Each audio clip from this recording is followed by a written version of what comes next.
Hey guys, and welcome to this week's Sunday special. And on this episode, I'm gonna do something kind of a little bit different, something not quite the same as my other Sunday specials.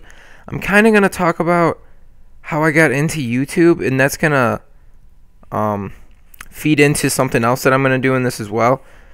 So basically, what I wanted to say is, I started playing Call of Duty, like back when Modern Warfare 2 came out. I got it for Christmas and stuff.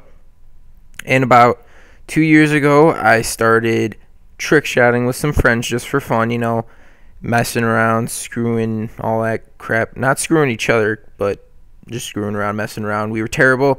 Could never hit anything online. And then last year, around August, I got an HD PVR. And I started getting better at trickshotting. I could hit shots, and I was getting into clans, and I thought that's what I was going to be doing for the rest of my YouTube career, whenever that was. But, as recently the standards just kept getting higher and higher, and I didn't have enough time, and I couldn't hit any clips, and I was getting really angry at the game, and that ended up me quitting. I mean, I was in good position. I was in a 5K clan Brutal, who I will put in the description, because everyone in there is awesome and chill and the greatest people ever. But yeah, I wasn't having the same amount of fun.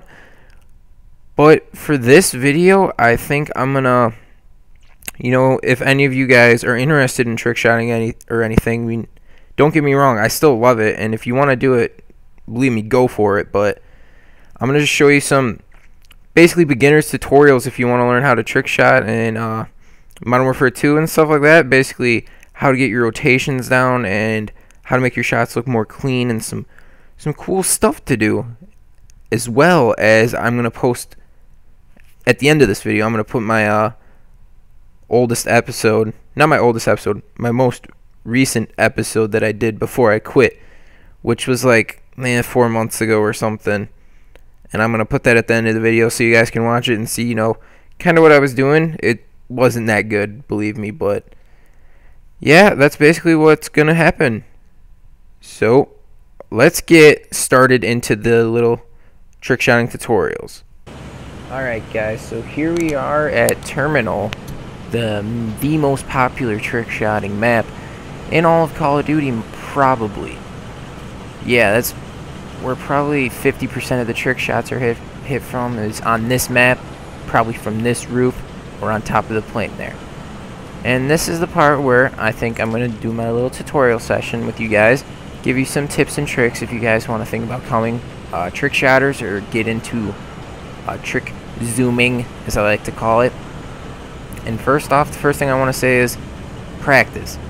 You're not going to get good. You're not going to just automatically be good. I mean, practice in private matches by yourself if you don't have a full party to go with online. You're only going to get better, and there's nothing to lose. I mean, there's no shame in playing by yourself and trying to get better at doing something you have fun doing.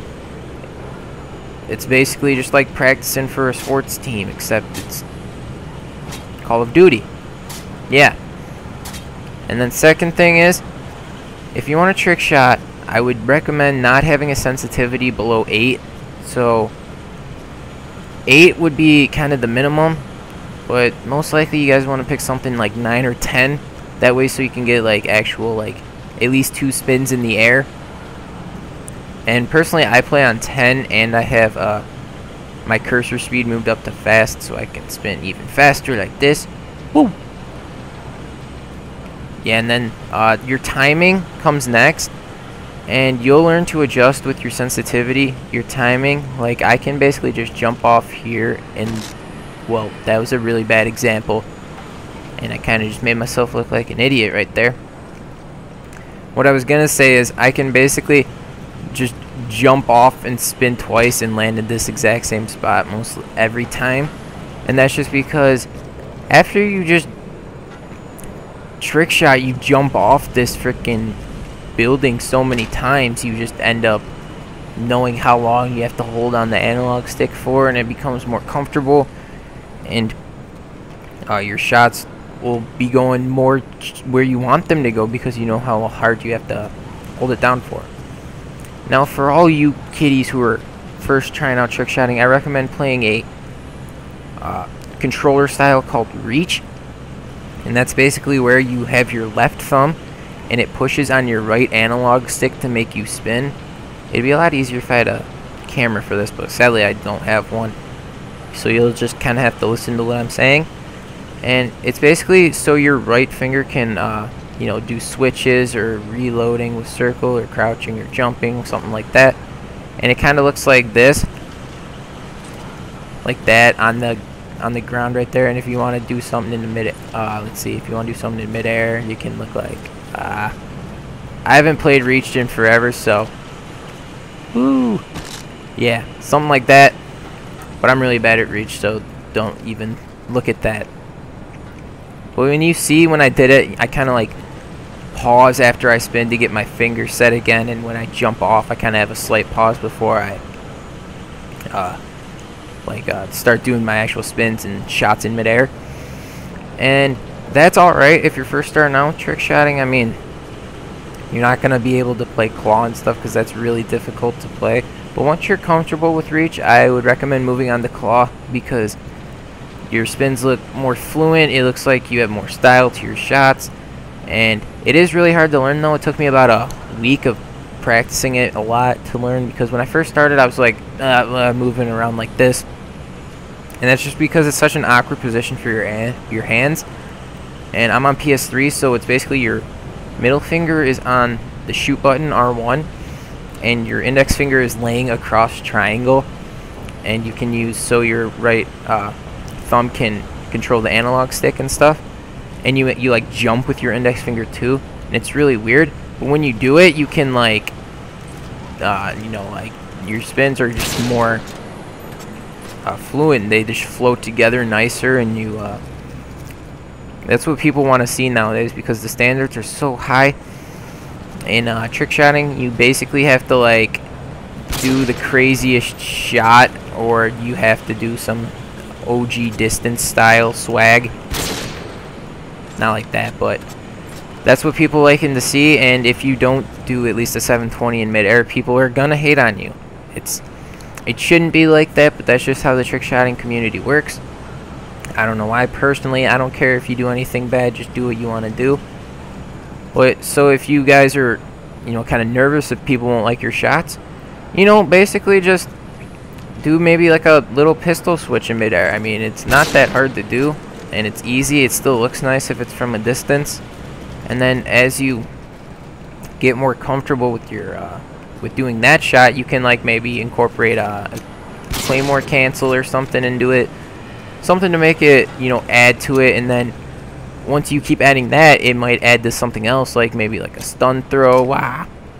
And then you can start using doing more creative things, like, I don't know, reloading in midair, jumping, reload, sliding, and stuff like that. And then once you're like basically confident with all those types of shots, you start moving on to more shots like in midair, where you can do like a catwalk. Whoa, God. A catwalk, then a catwalk in midair, and then you can shoot before you actually land. And that's like advanced trick shotting though, and I wouldn't recommend just trying to do that right off the get-go, because you probably won't be too successful and you'll get really angry at yourself and not want to play it ever again or trick shot. And that's kind of what happened to me, but for different reasons. But you just gotta practice and get better at it. You know, it's hard work, but I think it pays off. I still enjoy doing it, even though I like making commentaries more because of my super sexy voice. Yeah. And once you learn your mid-air trick shots, you can start moving on to even more creative things like ladder bounces and stalls and stuff like that, because nowadays all people go for is like creative shots. Like people will jump through here and shoot through this window to try to kill people, and you also just go onto this ladder. I kind of line myself up with this sign and look through there, and you just jump. And I kind of stalled right there, but I messed up. When you get more advanced to trick shotting, you're going to be able to do more things like this. If I could actually hit it instead of embarrassing myself in front of all of YouTube. It's been 3.5 months since I've played though, so can't judge me. So you can do like little stuff like that, like little claymore swaps, or you can get your pistol out and do like a catwalk and then shoot and switch to your intervention, kill someone like that. But that's later down the road once you get more comfortable with how you're playing. But yeah, guys, I think that's all these little tips I have for now. I could go on and on, but video has to end sometime. So right now I think I'm gonna put in my latest episode. It was called Hot and Zicey because my name was Zeiss. Don't ask me why, it just sounded cool. And it was about 3 months ago. The shots weren't that great, but I just kind of wanted to show you guys what I did and what I came from before I became a commentator. And if you like this video so far, be sure to like, comment, and rate and all that great stuff. It means a lot. And I hope you enjoy this little episode. Bye.